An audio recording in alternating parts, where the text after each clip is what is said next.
ಆಚಿ chilli powder. ಸಖತ್ ಖಾರ, ಬಣ್ಣ ಮತ್ತು ರುಚಿ. ಆಚಿ ಚಿಲ್ಲಿ ಪೌಡರ್.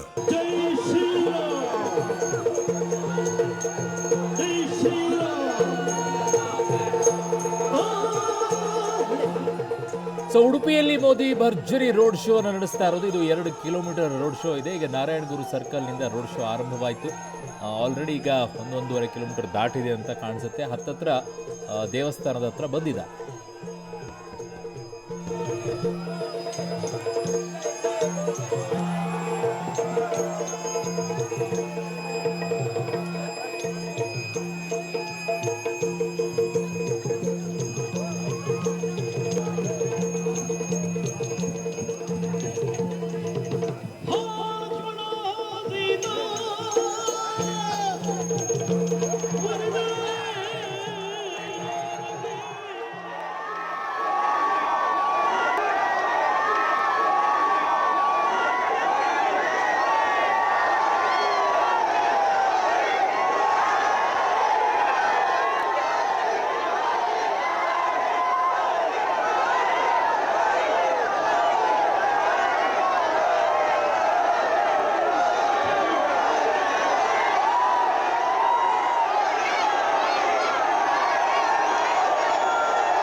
ಉಡುಪಿಯಲ್ಲಿ ನಡೀತಾ ಇರುವಂತಹ ಈ ರೋಡ್ ಶೋನ ನೋಡ್ತಾ ಇದ್ದೀರಾ, ಹೇಗೆ ಅಲ್ಲಿ ಜನ ಖುಷಿಯಿಂದ ತೀರಾಡ್ತಾ ಇದ್ದಾರೆ ಅಂತ ಹೇಳಿ. ಕಾರಣ ಅವ್ರನ್ನ ಒಂದ್ಸಲ ಕಣ್ತುಂಬಿಕೊಳ್ಳೋಣ ಅನ್ನುವಂಥದ್ದು ಕಾಯ್ತಾ ಇರ್ತಾರೆ. ಸೊ ಈ ರೀತಿಯಾಗಿ ಸಿಕ್ಕಾಗ ಇನ್ನಿಷ್ಟು ಖುಷಿ ಆಗಿರಬೇಕು ಅವರಿಗೆ. ಒಂದು ಕೊನೆಯದಾಗಿರುತ್ತೆ, ನೋಡಬೇಕು, ನಾವು ಪ್ರಧಾನಿಗಳನ್ನ ನೋಡಬೇಕು, ಹತ್ತಿರದಿಂದ ನೋಡಬೇಕು. ಟಿ ವಿಯಲ್ಲೆಲ್ಲ ನೋಡಿರ್ತಾರೆ, ಇಷ್ಟು ಹತ್ತಿರದಿಂದ ಸಿಕ್ಕಾಗ ಭಾಳ ಖುಷಿಯಾಗಿರುತ್ತೆ. ಹಾಗಾಗಿ ಕಾದ್ಕೊಂಡು ಕೂತಿದ್ದಾರೆ, ಯಾರು ಮಾತಾಡೋದನ್ನು ಕೇಳಿಸ್ಕೊಳ್ತಾರೆ. ರಾತ್ರಿ ಎಲ್ಲ ನಿದ್ದೆ ಮಾಡಿಲ್ವಂತೆ. ಮೋದಿಯವ್ರು ಬರ್ತಾರೆ, ಯಾವಾಗ ಅವ್ರನ್ನ ನೋಡ್ತೀವಿ ಅಂಥೇಳಿ. ಸೊ ಯಂಗ್ಸ್ಟರ್ಸ್ಗಳಿದ್ದಾರಲ್ಲ, ಕ್ರೇಜಿ ಮೋದಿಯವರ ವಿಚಾರದಲ್ಲಿ. ಯಾಕಂದರೆ ಅವ್ರು ಮಾತನಾಡುವಂಥ ಶೈಲಿ, ದೇಶದ ವಿಚಾರದಲ್ಲಿರುವಂಥ ರೀತಿ, ಕೆಲವೊಂದು ತೆಗೆದುಕೊಳ್ಳುವಂಥ ನಿರ್ಧಾರಗಳು, ಆ ಗಟ್ಟಿ ನಿಲುವುಗಳು, ಅವೆಲ್ಲವೂ ಕೂಡ ಯಂಗ್ಸ್ಟರ್ಸ್ ಬಿಸಿ ರಕ್ತ ಇದೆಯಲ್ಲ, ಕರೆಕ್ಟ್ ಮಾಡಿದ್ರು ನೋಡು ಅನ್ನೋ ರೀತಿಯಲ್ಲಿರುತ್ತೆ. ಹಾಗಾಗಿ ಆ ಫ್ಯಾನ್ ಫಾಲೋವರ್ಸ್ಗಳು ಆ ರೀತಿಯಲ್ಲಿದ್ದಾರೆ. ಕೇವಲ ಯಂಗ್ಸ್ಟರ್ಸ್ಗಳಲ್ಲ, ಮಕ್ಕಳಿಂದ ಹಿಡಿದು ವಯಸ್ಸಾಗಿರುವಂಥವರಲ್ಲೂ ಕೂಡ ಮೋದಿ ಅನ್ನುವಂಥ ಛಾಪು ಆ ರೀತಿಯಲ್ಲಿದೆ. ಹಾಗಾಗಿ ನಿಮಗೆ ಆ ದೃಶ್ಯಗಳು ಕಾಣಿಸಿಗುತ್ತೆ ರೋಡ್ ಶೋನಲ್ಲಿ ನೋಡಿ.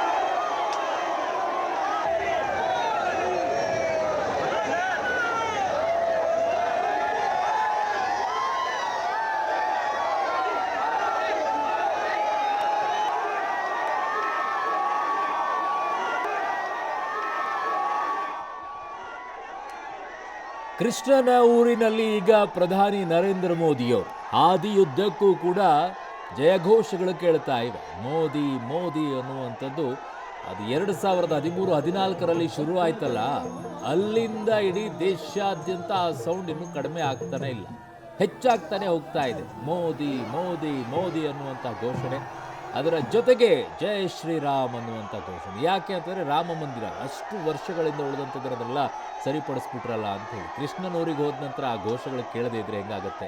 ನೆಕ್ಸ್ಟ್ ಇರೋದೇ ಕೃಷ್ಣನ ಇನ್ನೊಂದು ಮೂಲ ಊರು ಮಥುರಾ. ಅಲ್ಲಿದೇನು ಮಾಡ್ತಾರೋ ಗೊತ್ತಿಲ್ಲ, ಆ ನಿಟ್ಟಿನಲ್ಲಿ ಜನ ಕೂಡ ಭಾಳ ಕೇಳ್ತಾ ಇದ್ದಾರೆ. ಹಾಗಾಗಿ ಈಗ ಕೃಷ್ಣನ ಊರಿಗೆ ಬಂದಿರುವಂಥದ್ದು ಅದರ ಸೂಚನೆನಾ ಅಂತ ಗೊತ್ತಿಲ್ಲ. ಮುಂದಿನ ಹೆಜ್ಜೆ ಅದು ಮೆಸೇಜ್ ಕೂಡ ಇರುತ್ತೆ, ನಾನು ಬಂದಿದ್ದೇನೆ ನೋಡಿ, ಈಗ ಕನಕನ ಕಿಂಡಿಯ ಮೂಲಕವಾಗಿ ಕೃಷ್ಣನ ದರ್ಶನವನ್ನು ಮಾಡಿದ್ದೀನಿ, ನೆಕ್ಸ್ಟ್ ಇರೋದೇ ಕೃಷ್ಣನ ಊರು ಅಂತ ಹೇಳಿ. ಉಡುಪಿ ಆಯಿತು, ಮಥುರಾ ವಿಚಾರದಲ್ಲಿ ಮೆಸೇಜ್ ಕೊಡೋಕ್ಕೆ ಬಂದ್ರ ಅಂತೇಳಿ ಭಾಳ ಕುತೂಹಲ ಕೆರಳಿಸ್ತಾ ಇರುವಂಥ ಬೆಳವಣಿಗೆಗಳು. ಕೆಲವೊಂದು ಟೈಮಲ್ಲಿ ಕೆಲವು ಸೂಕ್ಷ್ಮತೆಗಳು ಮುಂದಿನ ಹೆಜ್ಜೆಗಳತ್ತ ತೋರಿಸುತ್ತೆ ಅದು. ಸೊ ಈಗ ಜನರತ್ತ ಕೈ ಬೀಸಿ ಹೇಳ್ತಾ ಇದ್ದಾರೆ ಪ್ರಧಾನಿ ಮೋದಿಯವರು, ನಾನಿದ್ದೀನಿ, ಡೋಂಟ್ ವರಿ ಅನ್ನೋ ರೀತಿಯಲ್ಲಿ ಇದೆ ಅದು. ಕೈ ಬೀಸ್ಕೊಂಡು ಈ ಕಡೆಯಿಂದ ಪುಷ್ಪ ವೃಷ್ಟಿಯನ್ನು ಮಾಡ್ತಾ ಇದ್ದಾರೆ. ಆ ಕಡೆಗೆ ಹುಲಿ ವೇಷಧಾರಿಗಳ ನೃತ್ಯ ಪ್ರದರ್ಶನವನ್ನು ಮಾಡಿದರು. ತಮಗೆ ಹೇಗೆ ಬೇಕೋ ಹಾಗೆ ತಮ್ಮ ಪ್ರೀತಿಯನ್ನು ವ್ಯಕ್ತಪಡಿಸ್ತಾ ಇದ್ದಾರೆ. ಏನು ಸಿಗುತ್ತೆ ಅವ್ರಿಗೆ? ಏನೂ ಇಲ್ಲ. ಒಂದು ಬಾರಿ ನೋಡಬೇಕು. ನಾವು ಆಯ್ಕೆ ಮಾಡಿರುವಂಥ ಒಬ್ಬ ಜನಪ್ರತಿನಿಧಿ ಪ್ರಧಾನಿ ಹತ್ತಿರದಿಂದ ನೋಡೋ ಅವಕಾಶ ಸಿಕ್ಕಿದೆಯಲ್ಲ, ನಾವು ಹೋಗಿ ನೋಡಬೇಕು ಅಷ್ಟೇ. ಅವ್ರಿಗೇನೂ ಸಿಗೋದಿಲ್ಲ. ಅಷ್ಟೊಂದು ಸಮಯವನ್ನು ಕೊಟ್ಟು, ಅಷ್ಟೊಂದು ಮನೆಯಿಂದ ಬಂದು ಆ ಸಮಯದಲ್ಲಿ ನಿಂತ್ಕೊಂಡು ಕಾದು ಅಷ್ಟೆಲ್ಲ ಇದ್ದಾಗಲೂ ಕೂಡ ಸಿಗೋದೇನು ಅವರಿಗೆ? ನಾವು ಮೆಚ್ಚುವಂಥ ನಾಯಕ ನಮ್ಮ ಮುಂದೆ ಇದೆ, ಅವರನ್ನು ನೋಡಬೇಕು, ಕಣ್ತುಂಬಿಕೊಳ್ಬೇಕು. ಅಟ್ಲೀಸ್ಟ್ ಒಂದು ಬಾರಿ ಅವರಿಗೆ ಪುಷ್ಪವೃಷ್ಟಿಯನ್ನು ಮಾಡುವಂಥ ಅವಕಾಶ ಸಿಗಬೇಕು ಅನ್ನುವಂಥ ಆಸೆ ಇಟ್ಕೊಂಡಿರ್ತಾರೆ. ಹಾಗಾಗಿ ತುಂಬ ಜನ ರಸ್ತೆಯ ಇಕ್ಕೆಲಗಳಲ್ಲಿ ನಿಂತ್ಕೊಂಡು ಪುಷ್ಪವೃಷ್ಟಿಯನ್ನು ಮಾಡ್ತಾ ಇದ್ದಾರೆ. ಅದಕ್ಕೆ ತಕ್ಕಂತೆ ಪ್ರಧಾನಿ ಮೋದಿಯವರು ಕೂಡ ಜನರತ್ತ ಕೈ ಬೀಸ್ತಾ ಇದ್ದಾರೆ. ಅವರ ಒಂದು ನೋಟ ಸಾಕು ಅನ್ನೋ ರೀತಿಯಲ್ಲಿ ಜನ ನಿಂತ್ಕೊಂಡಿದ್ದಾರಲ್ಲ.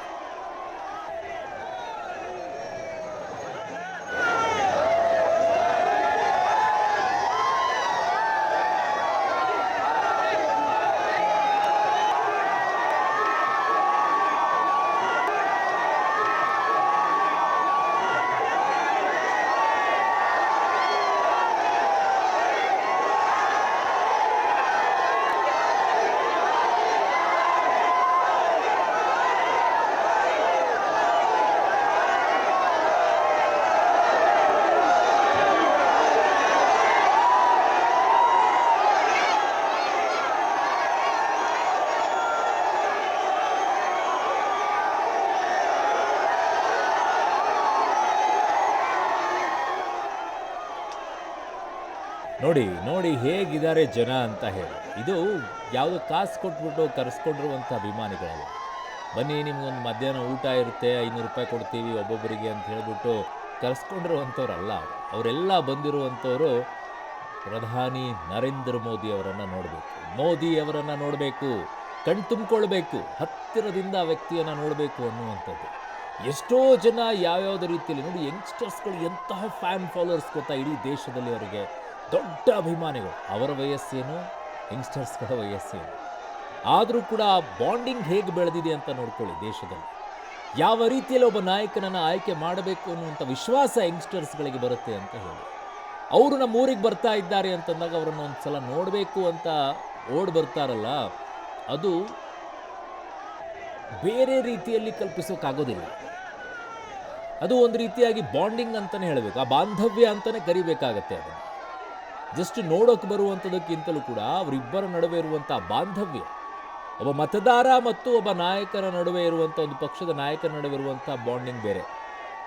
ಒಬ್ಬ ದೇಶದ ಪ್ರಧಾನಿ ಇರುವಂಥದ್ದು, ನಾವು ಆಯ್ಕೆ ಮಾಡಿರುವಂಥ ವ್ಯಕ್ತಿ ಸರಿಯಾಗಿ ದೇಶವನ್ನು ನಡೆಸ್ಕೊಂಡು ಹೋಗ್ತಾ ಇದ್ದಾರೆ ಅಂತಂದಾಗ ಹುಟ್ಟುವಂತಹ ಆ ಬಾಂಧವ್ಯ ಇದೆಯಲ್ಲ ಇಬ್ಬರ ನಡುವೆ, okay yes this is the man ಅಂತ ಹೇಳಿ ಈ ವ್ಯಕ್ತಿ ದೇಶವನ್ನು ಮುನ್ನಡೆಸ್ತಾ ಇದ್ದಾರೆ. ಆ ಬಾಂಡಿಂಗನ್ನು ಜನ ಇನ್ನೂ ಕೂಡ ಹಾಗೆ ಇಟ್ಕೊಂಡಿದ್ದಾರೆ. ಹಾಗಾಗಿ ನೀವು ಹೋದಲ್ಲೆಲ್ಲ ನಿಮ್ಗೆ ಈ ರೀತಿಯಾದಂಥ ರೋಡ್ ಶೋಗಳು ಕಾಣಸಿಗುತ್ತೆ. ಆಮೇಲೆ ಕೆಲವರಿಗೆ ಈ ಥರ ರೋಡ್ ಶೋಗೆ ಹೋದಾಗಲೂ ಕೂಡ ಜನ ಸಿಗ್ತಾರೆ, ಬಟ್ ಓಟ್ ಆಗಿ ಬಂದಿರೋದಿಲ್ಲ. ಇಲ್ಲಿ ಓಟ್ ಹಾಕಿದ ನಂತರ ವ್ಯಕ್ತಿ ಬಂದಾಗ ಅವರನ್ನು ಬರಮಾಡಿಕೊಳ್ಳುವಂಥ ರೀತಿ ಇದೆಯಲ್ಲ, ಅದ್ಭುತ. ಕೆಲವೊಂದು ಸಂದರ್ಭದಲ್ಲಿ ನೀವು ಅವ್ರನ್ನ ಆಯ್ಕೆ ಮಾಡಿದಾಗ ಅವ್ರು ನೀವು ಅಂದ್ಕೊಂಡ ರೀತಿಯಲ್ಲಿ ನಡ್ಕೊಳ್ಳಿಲ್ಲ ಅಂದರೆ ಜನ ತಿರಸ್ಕಾರ ಮಾಡ್ತಾರೆ, ನೋಡೋಕ್ಕೂ ಬರೋದಿಲ್ಲ. ಬಟ್ ಈ ರೀತಿಯಾಗಿ ಖುಷಿ ಆಗುತ್ತೆ ಅಂತಂದರೆ ಏನು ಕಾರಣ ಅಂತಂದರೆ ಅವ್ರು ಅಂದ್ಕೊಂಡಿರೋ ರೀತಿಯಲ್ಲಿ ದೇಶವನ್ನು ನಡೆಸ್ತಾ ಇದ್ದಾರೆ ಅಂತಂದಾಗ ಜನ ಆ ರೀತಿಯಾಗಿ ಬರ್ತಾರೆ. ನೋಡಿ, ಎರಡೂ ಕಡೆಯೂ ಕೂಡ ರಸ್ತೆಯ ಇಕ್ಕೆಲಗಳಲ್ಲಿ ಆ ಕಡೆನೂ ಜನ ನಿಂತಿದ್ದಾರೆ, ಈ ಕಡೆನೂ ನಿಂತಿದ್ದಾರೆ.